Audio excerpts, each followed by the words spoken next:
우리는 몇 주간 계속해서 하나님께 드리는 올바른 예배란 무엇인가 함께 말씀을 통해서 생각해 보고 있습니다. 첫 번째 시간에는 성막을 통해 주시는 메시지를 우리가 생각했죠. 우리 삶의 중심, 또 우리 마음의 중심에 하나님이 계셔야 된다, 그렇게 말씀드렸습니다. 하나님을 우선순위로 예배하지 않으면 우리의 삶이 흔들릴 수 있기 때문이다, 그렇게 우리가 함께 배웠습니다. 두 번째 시간에는 영과 진리로 하나님께 예배해야 한다, 이렇게 말씀드렸죠. 영과 진리로, 성령과 진리 안에서, 즉 성령의 인도하심과 도우심이 없이는 우리가 육신의 생각으로 예배 자리에 나와 있을 수 있다라는 것입니다. 그래서 우리가 영과 진리로 예배드린다라고 했을 때 성령의 도우심으로, 또 우리가 밖에 삶에 나가서, 세상에 나가서 주님께서 가르쳐 주신 진리대로 살지 않으면 일상의 예배, 영의 예배는 힘들다, 이렇게 말씀을 드렸습니다. 따라서 성령과 진리 안에서 드리는 예배만이 하나님께서 기뻐 받으시는 예배가 된다, 이렇게 함께 배웠습니다. 오늘은 세 번째 시간으로 우리 헌금에 대해서 함께 말씀을 통해 생각해 보려고 합니다. 우리는 신앙생활을 하면서 때때로 헌금에 대한 여러 가지 생각들을 갖고 있습니다. 그러한 생각들 때문에 오해를 할 때가 많이 있게 됩니다. 예를 들어서 전능하신 하나님, 만물의 주인이신 하나님, 부족함이 없으신 하나님께 왜 우리가 헌금을 드려야 하는가, 그런 생각이 들죠. 나는 넉넉하지도 못한데 내 물질을 꼭 드려야 하는가, 헌금이 필요한가, 이런 생각이 들 때도 있습니다. 근데 여러분, 하나님은요, 우리의 헌금, 우리의 물질이 필요한 분이 아니십니다. 그 물질과 헌금 누가 필요해요? 사람이 필요하다는 것이죠. 그렇다면 하나님이 필요하지 않으신데 왜 하나님께 헌금을 드려야 할까요? 과연 올바른 헌금 생활이란 무엇일까? 오늘 말씀을 통해서 함께 생각해 보고자 합니다. 우선 헌금은 하나님의 부족함을 채워드리는 행위가 결코 아니다라는 것이죠. 헌금은 우리 믿음의 표현이고 하나님 은혜에 대한 감사의 표현이다라고 말할 수 있습니다. 오늘 우리가 읽은 히브리서 11장 4절 말씀을 보니까 최초의 헌물을 드려서 하나님께 인정받은 아벨, 근데 그 아벨의 믿음에 대해서 이야기를 하고 있습니다. 물론 아벨이 헌물을 드릴 때 가인도 드렸죠. 가인은 농사꾼이었기 때문에 곡식의 소산물을 드렸고, 아벨은 목자였기 때문에 양의 첫 새끼와 그 기름을 하나님께 드렸습니다. 그런데 왜 하나님께서는 아벨의 제사만 받으셨을까?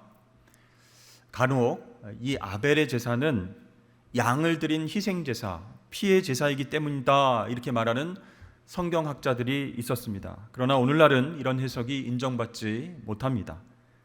왜냐하면 가인과 아벨 당시에는 이 피의 제사, 희생 제사가 율법으로 제정되지도 않았습니다. 또 이스라엘 백성들이 드린 제사 가운데에는 곡식을 바친 소제도 있었기 때문이죠.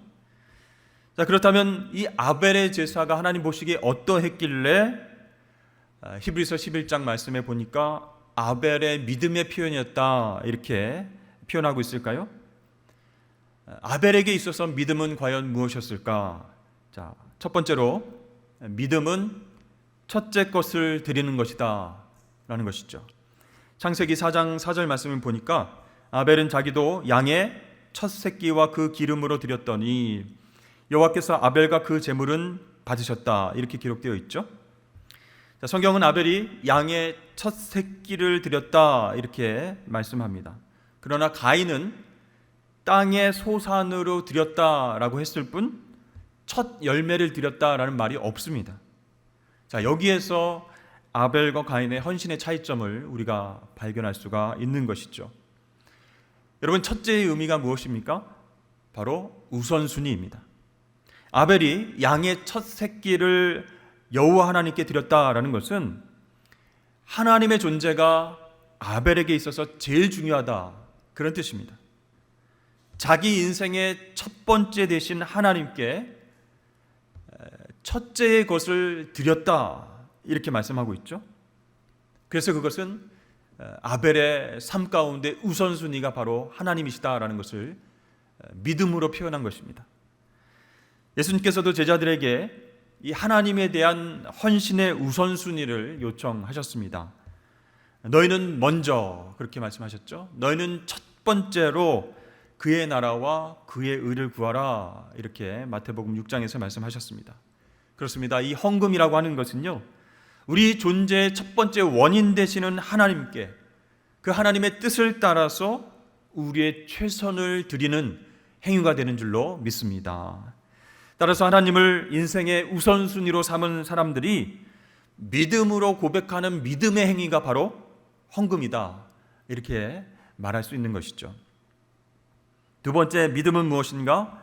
믿음은 좋은 것을 하나님께 드리는 것이다 할 수 있습니다. 자, 아벨은 첫째 것을 드렸을 뿐만 아니라 기름을 드렸습니다. 여러분, 기름은 구약 시대의 제물의 부위 중에서 가장 좋은 부분입니다. 그래서 이 제물의 기름 부분은 반드시 태워서 하나님께 올려드려야만 했습니다. 이 기름이 하나님의 몫이기 때문이었죠. 지금은 우리가 잘 이해를 못하지만 옛날 우리나라도 영양이 굉장히 부족한 때가 있었습니다. 보릿고개 시절, 못 먹던 시절, 그 시절에 가끔 고기를 먹게 되면요, 이 기름이 너무 귀해서 먹고 싶어도 차례가 안 돼서 먹지 못하는 그런 안타까운 상황이 있었다고 합니다.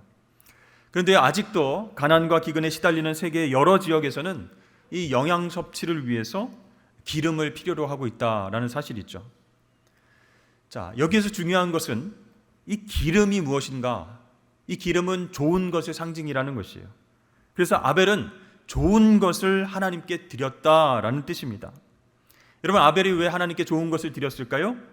자기의 삶 속에서 하나님께서 계속 좋은 것으로 채워주시는 은혜를 경험했기 때문에 너무 감사해서 하나님 앞에 좋은 것을 드렸다는 것이죠. 자, 그렇게 채워주시는 하나님, 좋은 것을 주시는 하나님께 가장 좋은 것을 드리는 것이 당연하다, 당연한 도리다, 이렇게 아벨은 생각했습니다. 여러분, 우리 하나님은 좋으신 아버지이신 줄로 믿습니다. 그 아버지께, 그분께 어찌 두 번째 것, 안 좋은 것, 쓰다 남은 것, 그런 것들을 드릴 수 있겠습니까?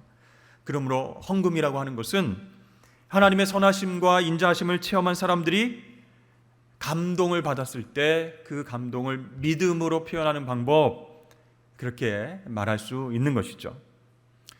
세 번째, 아벨의 믿음, 어떤 믿음이었나? 그것은 나 자신을 드리는 것이었다라는 것이죠. 여러분, 올바른 헌금 정신 생각할 때 중요한 것은요, 이 헌금은 결코 물질의 문제가 아니다라는 것이죠. 헌금은 존재의 문제입니다. 헌금을 통해서 우리는 돈이 아닌 존재를 하나님께 드리고 우리의 정신을 드리게 된다라는 것이죠. 고린도후서 8장 말씀을 보면 사도 바울이 고린도 교회 성도들에게 편지를 썼습니다. 근데 마게도니아 교인들의 헌금 정신을 칭찬하면서 이렇게 말하고 있습니다. 우리가 바라던 것뿐 아니라 그들이 먼저 자신을 주께 드리고 또 하나님의 뜻을 따라 우리에게 주었도다. 그러니까 마케도니아 교인들이요, 먼저 하나님 앞에 자기 자신을 드리고 헌신하고 그 다음에 하나님 뜻을 따라서 우리에게 필요한 헌금을 모아서 줬다라고 얘기하는 것이죠.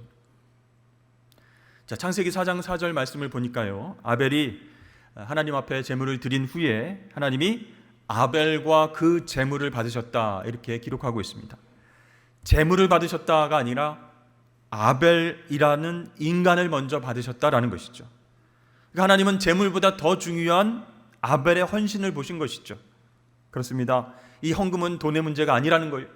존재의 문제라는 것이에요. 그래서 한 예배학자는요, 이 헌금 행위를 가리켜서 생명을 바꾸는 사건이다, 이렇게 말하고 있습니다. 우리를 위해서 자신의 목숨을 십자가에 바치신 그 주님께 우리 자신을 바치는 상징적인 사건이 바로 헌금 행위다, 그런 뜻이죠. 미국의 한 흑인교회 목사님이 설교 중에 이렇게 말했습니다. 여러분, 오늘의 교회는 주저앉아 있습니다. 이제 교회는 일어나 걸어야 합니다. 그랬더니 회중들이 큰 소리로 아멘 하면서 맞습니다. 일어나 걸어가야 합니다. 그랬어요. 그때 목사님이 걷는 것으로는 충분하지 않습니다. 오늘날 복음화의 과제는 굉장히 중요합니다. 우리 교회는 달려가야 됩니다. 했더니 성도들이 아멘 맞습니다. 달려나가야 됩니다. 목사님 또 강조합니다. 세상은 너무나 넓습니다. 열방중에 복음을 선포하기 위해서 교회는 날아갈 필요가 있습니다. 그랬더니 성도들이 아멘 맞습니다. 우리 교회는 날아가야 됩니다. 날아갑시다. 목사님이 마지막으로 여러분 이런 선교 과제를 달성하기 위해서는 물질이 필요합니다. 우리 모두 구체적으로 헌금하면서 헌신합시다. 그랬더니 조용해지는 거예요. 어색한 침묵이 흘렀습니다. 그 중에 한 성도가 용기 있게 이렇게 외쳤습니다. 우리 교회로 하여금 그냥 다시 걷게 합시다. 혹시 우리의 모습도 신앙 고백 따로 헌신 따로는 아닌지 모르겠습니다. 유명한 선교사 스터드는 이렇게 말했습니다. 주님께서 십자가에서 자신의 생명을 들여 주신 것이 참으로 사실이라면 우리는 어떤 희생도 결코 지나친 것일 수 없다. 여러분, 하나님은 우리의 재물과 물질이 필요한 분이 아니십니다. 그래서 헌금은 우리 믿음의 표현이고 하나님 은혜에 대한 감사의 응답인 것을 꼭 기억하실 수 있기를 바랍니다. 그 믿음이 어떤 믿음이에요? 첫 번째 것을 드리는 것이고 또 가장 좋은 것을 드리는 것이고 또 나 자신을 드리는 것, 그것이 바로 헌금의 정신이다라고 말할 수 있습니다. 우리 한국교회는 여러 가지 헌금의 종류가 있습니다. 근데 어떤 분들은 이 헌금 중에서 11조에 대해서 좀 부정적인 생각을 갖고 계신 분들이 있어요. 11조는 율법 아니겠습니까? 그런데 예수님께서 오셔서 율법을 완성하셨기 때문에 더 이상 11조를 드릴 필요가 없다, 그렇게 저는 생각합니다. 이렇게 이야기하시는 분들도 있습니다.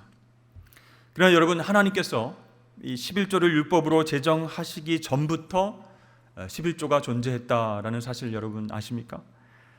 성경에 나오는 11조에 관련된 말씀들을 살펴보면 이렇습니다. 처음에 창세기 14장에 아브라함이 가나안 연합군과 싸워서 조카 롯을 구출하는 내용이 나오죠. 롯을 구출하고 돌아오는 길에 아브라함은 살렘 왕 멜기세덱을 만나게 됩니다. 그가 아브라함에게 이렇게 말합니다. 너희 대적을 내 손에 붙이신 지극히 높으신 하나님을 찬송할지로다 하매 아브라함이 그 얻은 것에서 10분의 1을 멜기세덱에게 주었더라. 이 아브라함이요, 전쟁에서 이기고 와서 전리품의 10분의 1을 멜기세덱 왕에게 주었다. 이것이 성경에 나온 11조의 첫 번째 기록입니다. 자, 이 멜기세덱에게 준 전리품의 10분의 1은요, 이 전쟁의 승리가 하나님의 도우심 때문임을 깨달은 아브라함이 하나님께 드렸던 신앙 고백이었던 것이죠. 그 다음 베델에서 하나님을 만난 야곱은 어떻습니까? 만약 내가 살아서 다시 고향으로 돌아온다면, 베델로 돌아오게 된다면 하나님께 11조를 바치겠습니다. 이렇게 창세기 28장에서 약속합니다. 이 야곱의 11조 역시 만약 내가 안전하게 귀향한다면 그것은 자신의 능력이 아니라 하나님의 보호하심 때문입니다. 이렇게 고백하고 있습니다. 즉, 나의 삶과 나의 재산은 내 능력과 내 노력의 결과물이 아닙니다. 하나님께서 나의 삶과 내 재물의 주인이십니다. 그런 고백이에요. 자, 이처럼 신앙 고백이었던 11조를 율법으로 선포한 사람이 바로 모세입니다. 레위기 27장 말씀에 보니까 그리고 그 땅의 10분의 1 곧 그 땅의 곡식이나 나무의 열매는 그 10분의 1은 여호와의 것이니 여호와의 성물이라. 자, 이 율법에 따르면 11조는 여호와의 것이다 이렇게 말씀했는데 하나님은 11조가 필요 없으신 분이라고 말씀드렸잖아요. 그러면 실제적으로 이 11조가 어디에 쓰이는가, 누구를 위해서 사용됐는가, 그것이 중요하다는 것이죠. 이 11조는요, 먼저 제사장과 레위인들, 제사를 준비하는데 그렇게 쓰였다라는 것이죠. 민수기 18장 말씀을 보니까 하나님의 일을 하는데 헌신한 사람들을 위해서 이 11조가 사용됐다라는 것이죠. 그 당시 레위 자손들은 땅을 분배받지 못했습니다. 그래서 하나님께 제사를 드리고 성막에서 일하는 그 제사장들과 레위인들을 위해서, 그들의 삶을 위해서 11조가 쓰이게 되었습니다. 또한 돌봄이 필요한 소외된 이웃을 위해서 쓰였다, 이렇게 나와 있습니다. 또 신명기 14장 말씀에 보니까 내 곡식과 포도주와 기름의 11조를 이웃들과 함께 먹고 나눠 먹으면서 기뻐하면서 내 하나님 여호와 경외하기를 항상 배우라, 이렇게 하나님 명령하셨어요. 자, 하나님 앞에서 가족과 이웃들이 또 소외된 사람들이 함께 음식을 나눠 먹으면서 기쁨의 식탁 교제를 나누라, 그러면서 하나님의 공급하심과 은혜를 인정하라, 이렇게 말씀하셨습니다. 거기에는요, 그 이웃 가운데는 기업이 없는 레위인, 또 나그네, 객과 고아, 과부들, 그들이 포함되어 있습니다. 그들이 함께 와서 먹으면서 기쁨의 교제를 나누면서 하나님 경외하는 법을 배우라, 이렇게 말씀하신 것이죠. 자, 먼저 신명기 14장 23절 말씀 보니까 내 하나님 여호와 앞, 곧 여호와께서 그의 이름을 두시려고 택하신 곳에서 내 곡식과 포도주와 기름의 11조를 먹으며 또 내 소와 양의 처음 난 것을 먹고 내 하나님 여호와 경외하기를 항상 배울 것이니라. 그리고 29절 말씀에는 너희 중에 분깃이나 기업이 없는 레위인과 내 성중에 거류하는 객과 및 고아와 가부들이 와서 먹고 배부르게 하라. 그리하면 내 하나님 여호와께서 내 손으로 하는 범사에 내게 복을 주시리라. 아멘. 그러니까 하나님은 11조가 필요 없으신데, 돈이 필요한 분이 아니신데 이것이 누구를 위해서 쓰여지느냐? 하나님을 위해서 헌신하는 사람들, 경제적인 약자들, 나그네, 외국인 난민들, 그 땅에서 권리가 박탈된 사람들, 돌봄이 필요한 사람들을 위해서 11조를 사용하라, 이렇게 명령하셨어요. 그럴 때 하나님 사랑과 이웃 사랑이 실천되는 것이기 때문에 그것이 바로 하나님을 경외하는 법을 배우는 방법이 된다라는 것이죠. 그래서 우리가 복받는 비결이 된다, 하나님이 그렇게 말씀하고 계십니다. 그런데 점점 이 11조 정신이 없어지고 있었습니다. 자신들의 복을 위해서, 자신의 의를 드러내기 위해서 외식하고 헌금하는 그런 모습들이 보이게 되었습니다. 그래서 그 당시에 말라기 선지자는요, 그 헌금 정신이 사라진 이스라엘 백성들을 향해서 책망하면서 이런 말씀을 선포했습니다. 너희는 온전한 11조를 창고에 드리라. 그것으로 하나님을 시험하여 하나님이 하늘문을 열고 너에게 복을 주시는지 안 주시는지 한번 봐라, 이렇게 책망하듯이 이야기를 하신 거예요.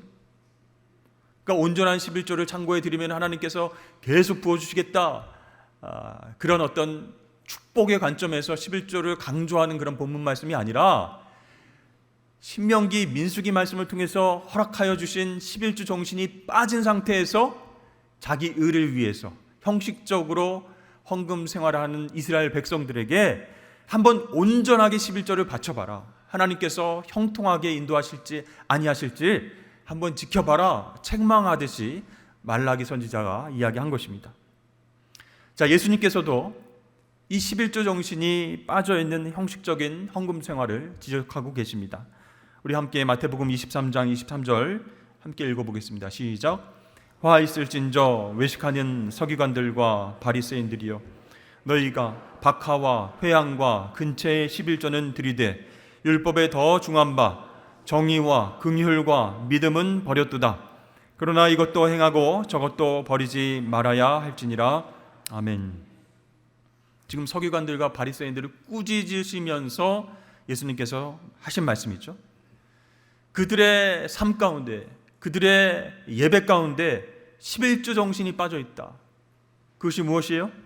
하나님의 정의와 긍휼을 베푸는 것과 믿음으로 하나님께 좋은 것을 드리는 그 11조 정신은 버리고 자기 성공과 자기 의를 위해서 헌금 생활하고 있다. 박하와 회양과 근채, 하나님 명령하신 것도 아닌데 그런 채소 같은 것에도 다 11조를 매겨서 열심히 헌금 생활을 하는 것 같지만 헌금 정신, 11조 정신이 빠져 있다는 것이에요. 여러분, 예수님께서는 이 재물을 하나님과 동등한 위치에 두시면서 말씀을 하셨습니다. 왜 그러셨을까요? 그만큼 이 재물이라고 하는 것이요, 단순한 매개체 이상이기 때문입니다. 그것은 하나님처럼 사람들에게 힘을 주기도 하고요, 만족감을 주기도 하고요, 삶의 기쁨을 주기도 하고요, 인생의 열정을 불어넣어주는 그런 것입니다. 이 재물이 가지고 있는 이러한 힘과 능력은요, 재물 자체가 아니라 그 배후에 있는 영향력에서부터 나온다라는 것이죠. 여러분, 재물, 이 물질 배후에 있는 영향력 어디서 나올까요? 바로 하나님을 대적하는 이 세상 신 사탄에게서 나온다라는 것이요. 그 재물을 잘 쓰면 괜찮은데 탐심을 가지고, 욕심을 가지고 그 재물을 소유하려고 하고 그것을 위해서 수단과 방법을 가리지 않고 살아가다 보면 이 재물을 우상처럼 섬기게 되고 하나님과 재물을 동시에 섬기는 안타까운 일이 생기게 된다라는 것이죠. 자, 우리가 하나님을 믿으면서도 재물의 영향력 아래에 있다면, 다시 말해서 재물이 가져다주는 그 힘을 의지하고 재물로 영향력을 행사하고 재물이 주는 기쁨과 만족감을 추구하고 그것에만 열정을 쏟는다면 어떻게 될까요? 결국 사탄을 섬기는 것과 마찬가지가 된다라는 것이죠. 오늘 본문 24절 말씀입니다. 한 사람이 두 주인을 섬기지 못할 것이니 혹 이를 미워하고 저를 사랑하거나 혹 이를 중히 여기고 저를 경히 여김이라. 너희가 하나님과 재물을 겸하여 섬기지 못하느니라. 아멘. 그러니까 예수님께서는 하나님을 올바로 섬기기 위해서, 하나님께 올바른 예배를 드리기 위해서는 재물에 대한 태도가 중요하다라고 말씀하신 것이죠. 그래서 불의한 청지기 비유도 말씀해 주셨습니다. 거기에 나타난 대표적인 인물이 바리새인인데요, 이 바리새인은 돈을 좋아하는 자들이다, 이렇게 성경에서 직접적으로 표현하고 있습니다. 근데 여러분, 우리가 알고 있는 바리새인들을 굉장히 열심으로 신앙생활을 하는 사람 아닙니까? 자신들이 그 누구보다도 하나님을 잘 알고 잘 섬긴다, 잘 예배한다, 이렇게 생각했어요. 그러나 그들은 하나님과 재물을 동시에 섬겼다라는 것입니다. 하나님과 재물을 동격으로 여겼다, 그런 뜻이에요. 그러면 하나님 관점에서 볼 때 그것은 무엇입니까? 재물을 섬기고 있으면서 하나님을 수단화했다라는 것이요, 필요할 때만 불러냈다, 그런 뜻이에요. 그래서 예수님께서는요, 너희들이 참 제자라면, 참 하나님의 자녀라면 소유의 모든 주권을 하나님께 드려라, 이렇게 가르쳐 주신 것이에요. 그럴 때 비로소 하나님께서 우리의 주인이 되실 수 있다, 이렇게 말씀하신 것입니다. 여러분, 이 물질에 대해서, 재물에 대해서 선한 청지기의 삶을 살지 않고서는 하나님을 올바로 알 수도 없고 하나님을 올바로 예배할 수도 없다라는 것입니다. 하나님 물질과 재물을 잠시 나에게 맡겨주셔서 선한 청지기처럼 잘 관리했다가 하나님 영광을 위해서 쓰다가 그렇게 하나님께서 주신 것에 감사하는 그런 삶을 사는 것, 하나님께서 그 헌금 정신이 들어있는 삶을 기뻐 받으신다라는 것이죠. 그렇습니다. 존 웨슬리 목사님의 말처럼 우리의 지갑이 거듭나야, 우리의 지갑이 회개해야 우리가 진정으로 거듭날 수 있다, 그게 일리가 있다라는 생각이 드는 것이죠. 예수님은 씨 뿌리는 그 땅의 비유를 통해서 가시떨기 땅을 말씀하셨어요. 씨를 뿌렸는데 가시떨기가 계속 씨가 자라나는 것을 막고 있다는 것이죠. 그 가시떨기 땅은 무엇을 상징하고 있습니까? 세상의 염려와 재물의 유혹이다, 이렇게 예수님께서 말씀하셨어요. 그러니까 그 사람들은 말씀을 기쁘게 들어요. 예수님 시대처럼 나름대로 은혜도 받고 주님이 가는 곳이라면 어디든지 따라갑니다. 그러나 그들은 결국 재물의 유혹과 탐심 때문에 열매를 맺지 못하는 삶을 살게 된다라는 것이죠. 여러분, 이렇게 재물에 대한 욕심, 탐심은 영적인 눈을 어둡게 만들어 버립니다. 그래서 예수님은 오늘 본문에서 하늘의 보화를 쌓아두라, 내 보물이 있는 곳에 내 마음도 있느니라, 이렇게 말씀하시다가 갑자기 눈에 대해서 말씀을 하십니다.